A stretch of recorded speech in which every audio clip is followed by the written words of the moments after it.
nunca fui um cara corajoso. Nunca mesmo. Mas quando você não tem dinheiro para escolher onde morar, aprende a lidar com certas coisas. E foi assim que acabei morando ao lado de um cemitério.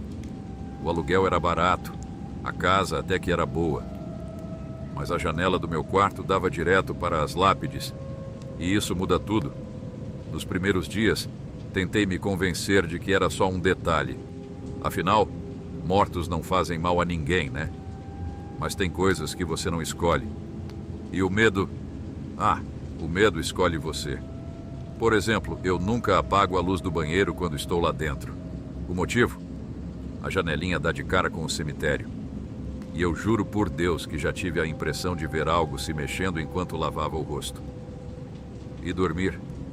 Bom, as cortinas do meu quarto nunca mais ficaram abertas, desde aquele dia. Mas antes de contar sobre isso, deixa eu te falar sobre algumas coisas que já vi por aqui. Teve uma vez... Essa foi estranha. Era mais de 2 da manhã. Eu não conseguia dormir e acabei indo beber um copo d'água na cozinha. Passei pela janela e, por puro reflexo, olhei para o cemitério. Foi quando vi um homem parado diante de uma sepultura. Ele usava um terno preto, estava de costas e não se mexia. Primeiro, achei que fosse um parente enlutado. Talvez tivesse perdido alguém e estivesse ali sofrendo. Mas o tempo passou e ele continuava imóvel. Minutos, horas. Eu fui deitar. Acordei lá pelas 5:30 da manhã e, por impulso, dei mais uma olhada. O homem ainda estava lá. Eu pisquei, virei o rosto por um segundo, olhei de novo e ele sumiu. Não andou até a saída, não se afastou. Simplesmente desapareceu. Passei uma semana sem olhar para aquela parte do cemitério depois disso. Teve também aquela vez em que vi coisas se movendo. Não pessoas, sombras. Era tarde da noite e eu estava assistindo TV, tentando ignorar o cemitério. Mas sabe quando você sente que tem algo te chamando? Como se uma presença te forçasse a olhar. Pois é. Quando olhei para a janela, vi movimento. Não era um gato, um cachorro, nada disso. Eram silhuetas escuras correndo entre as lápides. O pior, não havia ninguém ali. Sombras deslizavam de um túmulo para o outro, rápidas demais para serem normais. Eu fechei a cortina na hora e, para ser sincero, não quis mais saber. Essa ninguém acredita. Mas eu sei o que vi. Era finados. O cemitério estava cheio de velas acesas e gente rezando. Normal. Só que, na madrugada, acordei com um barulho esquisito. Passos. Muitos. Levantei devagar e olhei pela cortina. Foi quando vi uma procissão caminhando entre as lápides. Mas não era um velório. As pessoas andavam devagar, em fila. Os rostos, pálidos demais. Algumas roupas pareciam antigas, gastas, até rasgadas. E os olhos, vazios. O gelo subiu pela minha espinha. Quis acreditar que era um grupo de fiéis fazendo alguma oração. Mas então, um deles virou a cabeça na minha direção. E me olhou. Meu coração disparou. Fechei a cortina com tanta força que derrubei uma prateleira. Naquela noite, não dormi. Teve uma, inclusive, que ficou bem famosa aqui na cidade. Essa circulou pela cidade por um bom tempo. Um cara soube que um sujeito rico foi enterrado com uma corrente de ouro. Grosso, valioso. A ganância falou mais alto e, numa madrugada, ele pulou o muro do cemitério, cavou o túmulo, roubou a corrente. Só que ele não conseguiu ficar com ela. Poucos dias depois, o cara voltou desesperado. Eu vi tudo. Ele estava tremendo, segurando a corrente como se estivesse queimando suas mãos. Foi direto para a sepultura. Jogou a corrente dentro da cova e começou a chorar. Saiu do cemitério correndo e gritando, como se alguma coisa invisível estivesse atrás dele. Dizem que naquela mesma noite ele se entregou à polícia. Dizem que o espírito do morto não o deixou em paz. E olha, quem sou eu para duvidar? Mas de todas as coisas que já vi, essa foi a pior. O motivo pelo qual nunca mais deixei minha cortina aberta. Era tarde da noite. Eu estava deitado na cama, rolando no celular, quando senti algo estranho. Aquela sensação de que tem alguém te olhando. Meu coração acelerou. Virei o rosto devagar. E foi quando vi. Havia um garoto colado no vidro da minha janela. Ele tinha os olhos fundos e vazios, como se não tivesse alma. O rosto estava tão próximo do vidro que quase dava para ver sua respiração. Mas ele não respirava, não se mexia. Só me olhava. Eu travei. Meu corpo inteiro ficou gelado. E então, ele desapareceu. Não correu, não se afastou. Simplesmente sumiu. Naquela noite, não dormi. E desde então, minhas cortinas nunca mais ficaram abertas. Eu sei que essas histórias parecem exageradas. Sei que muita gente duvida. Mas eu moro aqui. E se tem uma coisa que aprendi, é que esse cemitério não é normal. Não sei se é uma maldição, um portal, ou se os mortos simplesmente nunca descansam. Só sei de uma coisa. Se um dia você passar por aqui e ouvir um choro, um sussurro, ouvir alguém parado por tempo demais diante de uma lápide, não tente entender. Apenas vá embora. Eu nunca fui o tipo de cara corajoso. Sempre tive um pé atrás com coisas sobrenaturais. Evitava filmes de terror e preferia não testar a sorte com histórias de assombração. Mas, por Camila, eu fazia qualquer coisa. Ela era diferente. Tinha uma obsessão por coisas sombrias. Cemitérios, lendas urbanas, histórias macabras. Tudo aquilo a fascinava de um jeito que eu nunca entendi. Talvez fosse essa aura misteriosa que me fez me apaixonar por ela.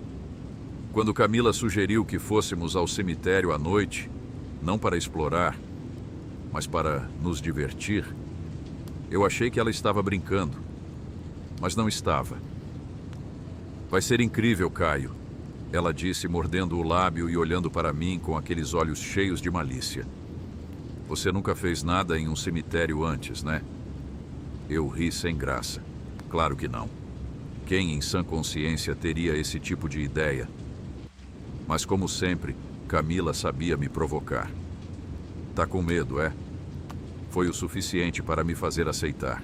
Era uma noite fria, com o vento cortante varrendo as ruas desertas da cidade. O cemitério ficava numa área isolada, longe do barulho do centro, cercado por um muro de pedra antiga coberto de musgo. O portão de ferro rangeu quando passamos por ele, e o som ecoou pelo silêncio do lugar. As lápides se erguiam ao nosso redor como sombras congeladas. Algumas eram tão velhas que mal se podia ler os nomes esculpidos. A única iluminação vinha da lua, escondida por nuvens escuras, lançando um brilho prateado sobre os túmulos.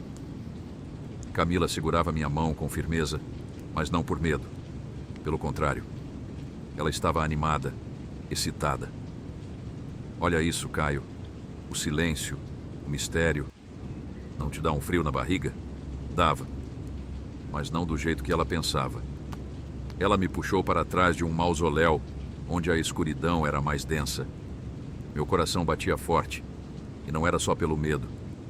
O jeito como Camila me olhava, a forma como mordia o lábio, como se aquilo fosse a coisa mais excitante do mundo. E então aconteceu. Nos beijamos ali entre os túmulos, e a adrenalina fez tudo parecer mais intenso. O medo se misturava ao desejo. A atmosfera proibida só aumentava a tensão entre nós. O vento frio passava pela minha pele, enquanto os dedos de Camila deslizavam pelo meu peito. Ela riu baixinho no meu ouvido. Aposto que nunca pensou em fazer isso aqui, né? Eu não respondi. Só a puxei para mais perto, tentando ignorar o fato de que estávamos no meio de um cemitério. Foi quando ouvi um estalo. Algo pisando em galhos secos. Meu corpo ficou tenso. Meu instinto dizia que não estávamos sozinhos. Camila não pareceu notar. Ela se inclinou sobre mim, os lábios quentes em meu pescoço. Mas eu não conseguia me concentrar mais. Outro som. Dessa vez, um suspiro longo e baixo. Senti um arrepio subir pela minha espinha. Camila, murmurei. Ela soltou um gemido impaciente. Relaxa, Caio. Você está sempre assustado à toa. Mas então ela ouviu também. Um sussurro, baixo, arrastado. Como se alguém falasse logo atrás de nós. Nos viramos ao mesmo tempo. E ela estava ali. Uma mulher de aparência envelhecida, vestindo um longo vestido preto, parada a poucos metros de nós. Seu rosto era pálido, os olhos fundos e frios. Ela nos encarava sem piscar. Camila arregalou os olhos, puxando a blusa e cobrindo o corpo rapidamente. Eu fiz o mesmo, sentindo meu sangue gelar. A mulher deu um passo à frente, sem fazer barulho, como se flutuasse sobre o chão. Este não é um lugar para isso. Sua voz era rouca, baixa, mas carregava algo que nos fez sentir pequenos. Vocês devem ir embora. Eu tentei falar, mas minha garganta estava seca. Camila, que sempre brincava com o perigo, agora parecia tão assustada quanto eu. A mulher nos observou por mais alguns segundos. Então, sem dizer mais nada, virou-se lentamente e caminhou para trás de um dos túmulos. Foi quando percebemos. Ela não fazia sombra. Um frio insuportável percorreu meu corpo. Camila agarrou meu braço, os olhos arregalados. Caio. Sua voz era um fio. Sem hesitar, pegamos nossas coisas e saímos correndo. O medo corroía nossos ossos enquanto passávamos entre as lápides, tropeçando e arfando. Só quando chegamos ao portão do cemitério e atravessamos para o lado de fora, foi que ousamos olhar para trás. E vimos. A mulher ainda estava lá, parada ao lado do túmulo. Mas então, ela desapareceu diante dos nossos olhos. Não andou para longe, não se escondeu. Ela simplesmente sumiu. Ficamos parados, ofegantes, olhando para o vazio. Nenhum de nós falou nada, porque sabíamos o que tínhamos acabado de ver. Ela não era uma pessoa, não era um vigia, não era uma senhora qualquer. Era um espírito. E naquela noite eu aprendi da pior forma possível que certos lugares não foram feitos para os vivos. Meu nome é Antônio. Trabalho como coveiro há 8 anos, no cemitério municipal de São Miguel do Vale. Uma cidade pequena, esquecida no mapa. Se tem uma coisa que aprendi nesse tempo todo, é que os mortos raramente descansam em paz. O cemitério onde trabalho fica afastado da cidade, quase no meio do nada, cercado por um campo seco e algumas árvores retorcidas que parecem estar sempre morrendo. É um lugar mal cuidado, que já deveria ter sido reformado há muito tempo. Mas ninguém se importa com um cemitério, né? As lápides são antigas e rachadas. Algumas tombadas pelo tempo, outras engolidas pelo mato. O ar-portão enferrujado vive rangendo com o vento, abrindo sozinho de vez em quando.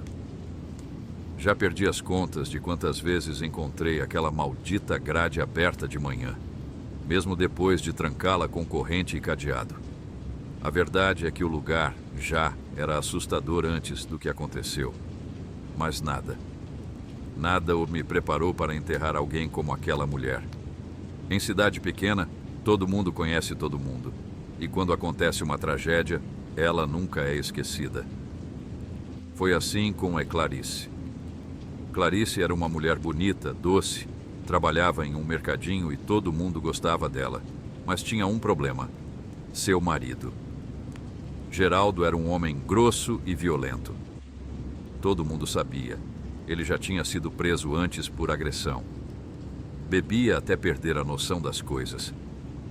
E depois descontava a raiva na esposa. Os vizinhos já tinham ouvido gritos, visto hematomas. Mas ninguém fez nada. Naquela época, ninguém se metia nesses assuntos. Até que, numa noite, a coisa foi longe demais. A vizinha da casa ao lado ouviu uma discussão, gritos, objetos quebrando. E então, o silêncio. Quando ela foi bater na porta, Geraldo não estava lá. Mas o que ela encontrou na sala foi pior do que qualquer coisa que já tinha visto. O corpo de Clarice estava caído no chão, mas sua cabeça não estava ali. Geraldo, o marido, a matou de forma brutal e arrancou sua cabeça. Os vizinhos entraram na casa logo depois. O sangue já secava no piso. A vizinha desmaiou, mas a cabeça dela ninguém achou. Geraldo escondeu em algum lugar antes de fugir. Só que ele não foi longe. A notícia se espalhou rápido. Alguns moradores da cidade o encontraram antes da polícia. E ele não teve chance. Foi espancado até a morte. E assim, em uma única noite, um casal desapareceu. Clarice foi enterrada no cemitério Passem a Cabeça. E se fosse só isso, já teria sido uma história horrível o suficiente. Mas então, os relatos começaram. Eu me lembro do primeiro boato. Era 12 de agosto, aniversário da morte de Clarice. Um senhor da cidade, seu Osvaldo, disse que viu uma mulher sem cabeça, andando na praça bem de madrugada. O velho ficou tão abalado que precisou ser atendido no hospital. No começo, todo mundo achou que ele estava delirando, até que outras pessoas começaram a ver também. E não era só na praça. Teve um rapaz que voltava da fazenda e disse ter visto uma silhueta de mulher parada na estrada, perto do cemitério. Ele estava de moto e quase caiu de susto. A figura não tinha cabeça. Outro relato veio de uma senhora que morava perto do cemitério. Ela me contou em detalhes. Antônio, eu juro que não estou mentindo. Era quase 3 da manhã quando ouvi passos lá fora. Pensei que fosse ladrão, fui ver pela janela e aí vi ela. Uma mulher sem cabeça, andando devagar na rua. Dizem que todo ano, no aniversário da morte dela, Clarice caminha pela cidade. Mas eu não precisava ouvir essas histórias para acreditar, porque eu mesmo vi. Era uma noite fria, sem lua. Eu estava sozinho no cemitério, terminando de cobrir uma cova recém-aberta. O vento assoviava entre as lápides e, como sempre, o maldito portão enferrujado começou a ranger. Foi então que senti algo estranho. Um arrepio percorreu minha espinha. Sabe quando o ar fica pesado? Quando parece que tem alguém atrás de você? Eu virei devagar e iluminei a estrada. Foi quando... 6. A princípio achei que fosse um vulto, mas não. Era uma mulher. Ela vestia um vestido branco manchado. Os braços pendiam ao lado do corpo, os movimentos eram lentos e não havia cabeça. Eu congelei, meu coração disparou. Minha mente gritava que era impossível, que não podia ser real. Mas então, ela se virou. Ela sabia que eu estava ali, mesmo sem olhos. Ela me viu. Meu sangue gelou. Minhas pernas travaram. Ela começou a andar em direção ao cemitério. Cada passo dela ecoava no silêncio. O vestido sujo balançava com o vento e então ouvi um som. Algo arranhando o chão. Clarice arrastava algo consigo. Eu não esperei para descobrir o que era. Corri para minha casa, tranquei tudo e passei a noite, sentado na cama, com um facão na mão. Desde aquela noite, nunca mais duvidei. Clarice ainda está por aí. Alguns dizem que ela não pode descansar enquanto sua cabeça não for encontrada. Outros acham que ela busca vingança. Mas seja qual for a verdade, ela ainda anda por aí. E não está mais aparecendo só no aniversário da sua morte.